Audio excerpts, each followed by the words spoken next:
ಚಳ್ಳಕೆರೆ ಸುದ್ದಿ. ಇಂದು ಗುರುವಾರ ಚಳ್ಳಕೆರೆ ಬಂದ್. ಚಿತ್ರದುರ್ಗ ಜಿಲ್ಲೆಯ ಚಳ್ಳಕೆರೆ ನಗರದಲ್ಲಿ ಭದ್ರಾ ಮೇಲ್ದಂಡೆ ಯೋಜನೆ ಕಾಮಗಾರಿಗಳ ವಿಳಂಬವನ್ನು ಖಂಡಿಸಿ ಕರ್ನಾಟಕ ರಾಜ್ಯ ರೈತ ಸಂಘ, ಕಾರ್ಮಿಕ ಸಂಘ ಹಾಗೂ ಕೆಆರ್ಎಸ್ ಪಕ್ಷ ಸೇರಿದಂತೆ ವಿವಿಧ ಸಂಘಟನೆಗಳು ತಾಲೂಕು ಬಂದ್ಗೆ ಕರೆ ನೀಡಿದ್ರು. ಪ್ರತಿಭಟನಾಕಾರರು ಅಂಗಡಿ ಮುಂಗಟ್ಟುಗಳನ್ನು ಬಂದ್ ಮಾಡಿಸಿ ನಗರದ ಪ್ರಮುಖ ಬೀದಿಗಳಲ್ಲಿ ಮೆರವಣಿಗೆ ನಡೆಸಿ ಬಳಿಕ ನೆಹರು ವೃತ್ತದ ಸಭೆ ನಡೆಸಿದ್ರು. ಪ್ರತಿಭಟನೆ ಉದ್ದೇಶಿಸಿ ರೈತ ಸಂಘದ ರಾಜ್ಯ ಉಪಾಧ್ಯಕ್ಷ ರೆಡ್ಡಿಹಳ್ಳಿ ವೀರಣ್ಣ ಮಾತನಾಡಿ, ಭದ್ರಾ ಮೇಲ್ದಂಡೆ ಕಾಮಗಾರಿ ವಿಳಂಬವಾಗಿರುವುದರಿಂದ ರೈತರು ತೀವ್ರ ಸಂಕಷ್ಟಕ್ಕೆ ಸಿಲುಕಿದ್ದಾರೆ. ಕೇಂದ್ರ ಸರ್ಕಾರ ತಕ್ಷಣವೇ 5,300 ಕೋಟಿ ರೂಪಾಯಿ ಅನುದಾನ ಬಿಡುಗಡೆ ಮಾಡಿ ಯೋಜನೆಯನ್ನು ಆರಂಭಿಸಿ. ಇದಲ್ಲದೆ ಕೇಂದ್ರ ಸರ್ಕಾರ ಹಾಗೂ ರಾಜ್ಯ ಸರ್ಕಾರಗಳು ಚುನಾವಣಾ ಸಮಯದಲ್ಲಿ ನೀಡಿದ ಭರವಸೆಗಳನ್ನು ಪಾಲಿಸದೆ ರೈತರು ಮತ್ತು ಕಾರ್ಮಿಕರನ್ನು ನಿರ್ಲಕ್ಷ್ಯ ಮಾಡುತ್ತಿರುವುದು ಖಂಡನೀಯ. ಜಿಲ್ಲೆಯ ಎಲ್ಲ ತಾಲೂಕುಗಳ ಕೆರೆಗಳನ್ನು ತುಂಬಿಸುವ ಕ್ರಮ ಕೈಗೊಳ್ಳಬೇಕು. ಬೆಳೆ ನಷ್ಟ ಪರಿಹಾರ ಹಾಗೂ ಬೆಳೆ ವಿಮೆ ಹಣವನ್ನು ಶೀಘ್ರ ಬಿಡುಗಡೆ ಮಾಡಬೇಕು. ಬಗರ್ ಹುಕುಂ ಸಾಗುವಳಿ ರೈತರಿಗೆ ಹಕ್ಕುಪತ್ರ ನೀಡಬೇಕು. ವಿದ್ಯುತ್ ಇಲಾಖೆಯ ಹೊಸ ಕಾನೂನು ಹಾಗೂ ಕಾರ್ಮಿಕರಿಗೆ ಸಂಬಂಧಿಸಿದ 4 ಕೇಂದ್ರ ಕಾಯ್ದೆಗಳನ್ನು ತಕ್ಷಣವೇ ರದ್ದುಪಡಿಸಬೇಕೆಂದು ಆಗ್ರಹಿಸಿದರು.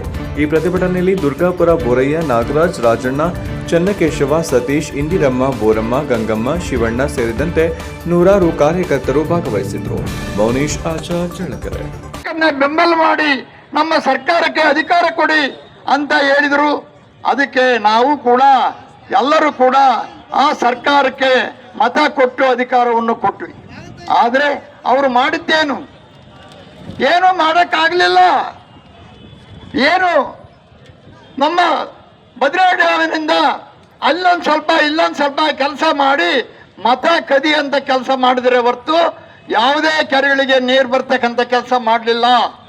ಆ ಕಾರಣದಿಂದ ತಿರ್ಗಾ ಮತ್ತೆ ನಾವು ಬಹಳಷ್ಟು ಚಳವಳಿ ಹೋರಾಟಗಳನ್ನ ಮಾಡಿದ್ವಿ. ತಿರ್ಗಾ ಮತ್ತೆ ನಮ್ಮ ಕಾಂಗ್ರೆಸ್ ಸರ್ಕಾರ ಏನು ನಿವೃತ್ತಿ ಆಗಿತ್ತು, ಮತ್ತೆ ನಮ್ಮ ಹತ್ರ ಬಂತು ಕಾಂಗ್ರೆಸ್ ಸರ್ಕಾರ.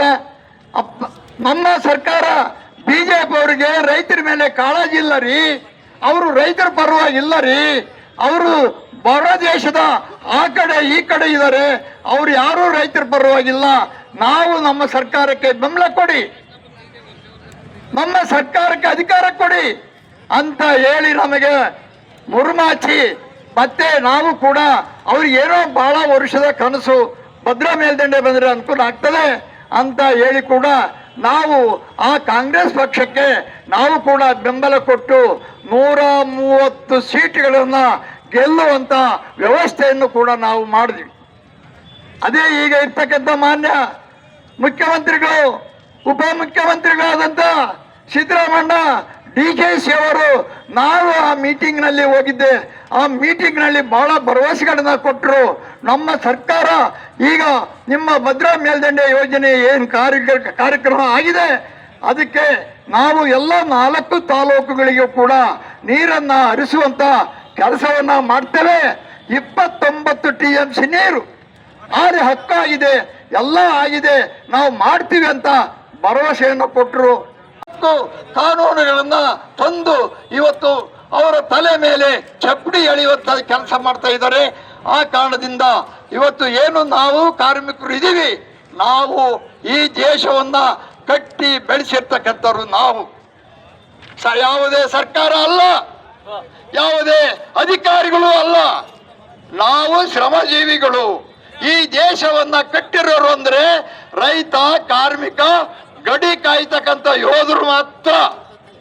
ಇವತ್ತು ತಾಯಿ ಭೂತಾಯಿ ಇದ್ದಾಳೆ, ಭೂತಾಯಿಗೆ ಪ್ರೀತಿಯ ಮಕ್ಕಳು ಅಂದರೆ ಆ ತಾಯಿಯ ಮಕ್ಕಳು ಮೊದಲನೇ ಮಗ, ಹಿರಿಯ ಮಗ ರೈತ, ಚಿಕ್ಕ ಮಗ ಕಾರ್ಮಿಕ. ಇವರ ಇಬ್ಬರ ಮಕ್ಕಳೇ ಆ ಗಡಿಯಲ್ಲಿ ಕಾಯ್ತಕ್ಕಂಥ ಬಂದೂಕುಗಳನ್ನ ಹಿಡಿದು ತನ್ನ ಪ್ರಾಣವನ್ನೇ ಹೋದರೂ ಚಿಂತೆ ಇಲ್ಲ, ನನ್ನ ಭಾರತ ದೇಶದ ಪ್ರಜೆಗಳು ಚೆನ್ನಾಗಿರಬೇಕು,